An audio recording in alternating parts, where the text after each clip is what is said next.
can top Peter. Yeah, I think I'll go more than 10 seconds. I want to thank and acknowledge the selection committee who chose me for this award, and also for those people who supported my nomination, in particular my good colleague, Professor Gerard Farias, who put my name in nomination. Also, I want to acknowledge my family members who are here. These are the core of my life and my joy. And number one is my wife, Rose, Professor Rose Toomey.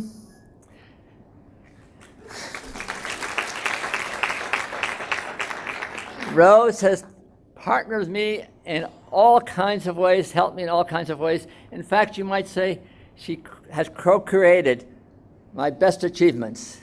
And the best of those were our 4 children who are here today.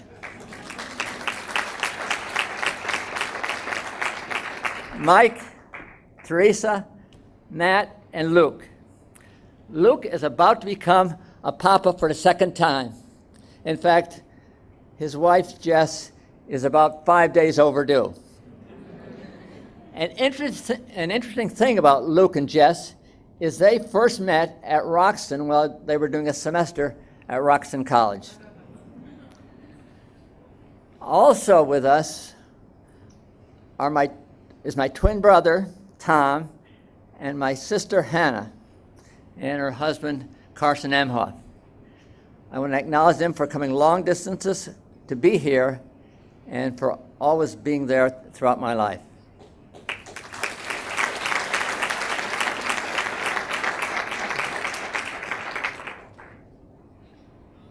Also, I want to acknowledge the people who have been working with me for a couple of decades.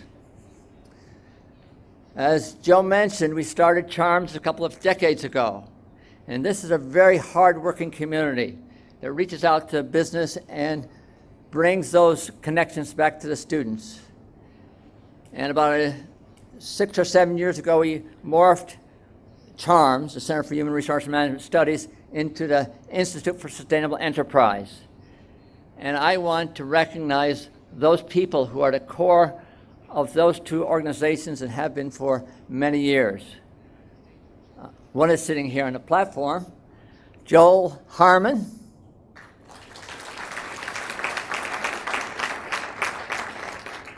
Gerard Farias, and Maura Panuski.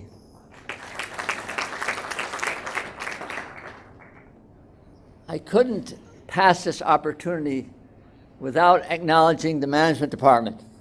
The management department is just a power in this university. It's very collaborative, very committed to students, and it really makes things happen.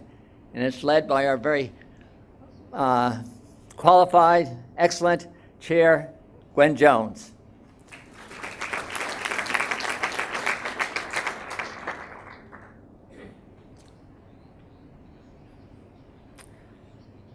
I have been very fortunate in the last 6 years to teach some courses that really opened up for me new possibilities.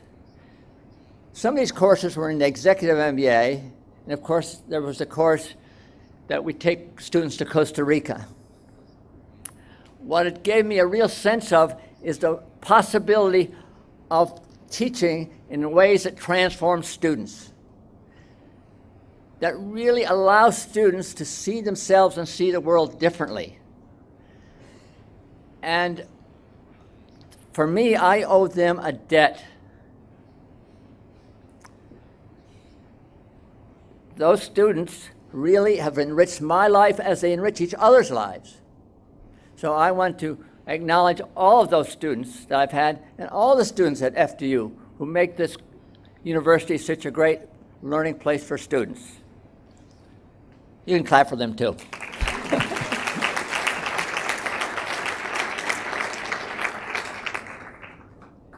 And finally, I want to acknowledge the faculty and the professional staff at FDU, who together make this a wonderful learning community.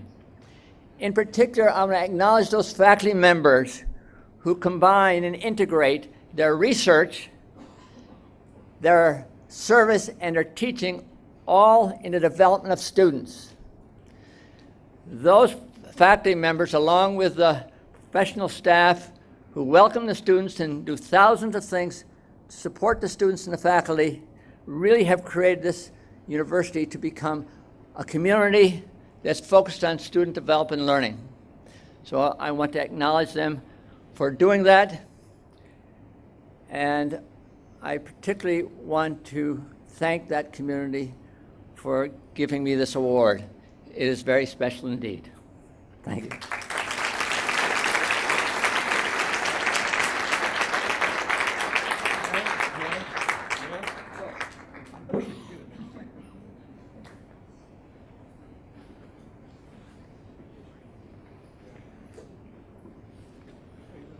One more.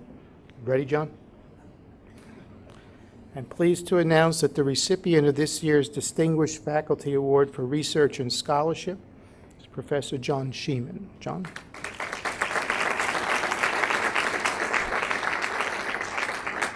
Congratulations, John. Associate Professor of Political Science, Director, Florham Laboratory for Experimental Social Science College at Florham, Distinguished Faculty Award for Research and Scholarship. To put one's thoughts into action is the most difficult thing in the world, Goethe said, but you have managed to do so in ways that have greatly benefited the university community and potentially all of society. Your scholarly vision has led to a new innovative research laboratory at Fairleigh Dickinson University, novel ways of looking at violence and political behavior, and an exploration of humanitarian questions that supports the university's global mission and goals.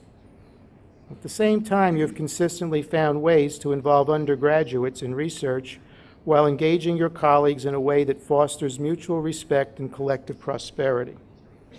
Just over a year ago, you and fellow faculty member Roger Koppel came up with the idea for a world-class social sciences laboratory at Fairleigh Dickinson. So you talked to everyone who would listen.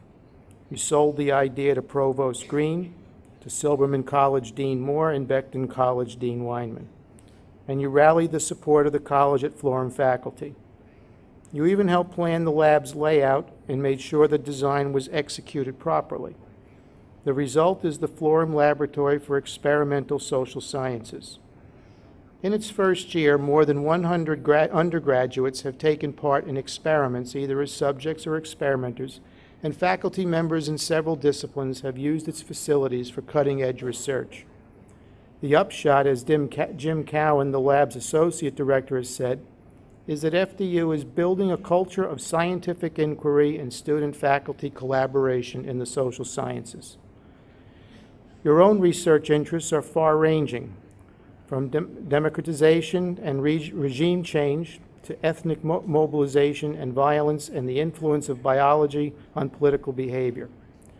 Your latest projects have included a study of ethnic mobilization by Croatian Serbs, a collaborative neuroimaging experiment on fear and decision-making, and the use of game theory to explore whether interrogational torture is effective. Your research is aided by your impressive background, professional contacts, and language skills.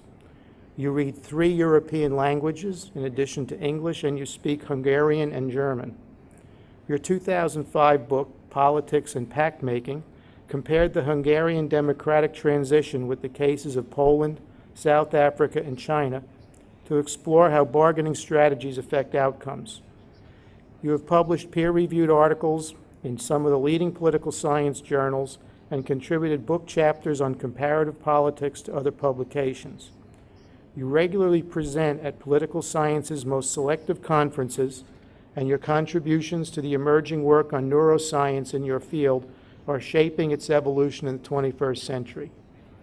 All in all, as your colleague Bruce Peabody says, you are a rising scholarly star.